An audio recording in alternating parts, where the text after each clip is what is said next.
Sebuah mobil yang berada di parkiran mal menabrak kaca lantai 2 mal tersebut. Peristiwa ini terjadi di Mall Bumi Kedaton, Kota Bandar Lampung. Pengemudi mobil diduga salah menginjak pedal rem yang membuat mobil melaju dan menabrak kaca lantai 2 mal hingga pecah. Untuk info selengkapnya akan disampaikan langsung oleh rekan jurnalis Tribun Lampung, Joviter Husin yang kini sudah terhubung bersama kami. Silahkan Joviter. Baik, Mei, bisa saya informasikan kembali untuk insiden tersebut terjadi pada hari Sabtu kemarin sekitar pukul 12 siang.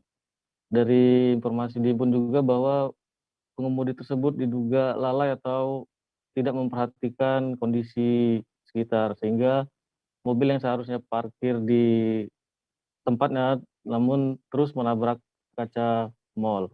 Tidak ada korban jiwa dalam kejadian tersebut, namun diketahui juga bahwa kerusakan sudah diperbaiki oleh pengemudi tersebut. Demikian, Mei. Ya baik, terima kasih Joviter Husin atas laporan Anda. Selamat bertugas kembali. Terima kasih sudah nonton.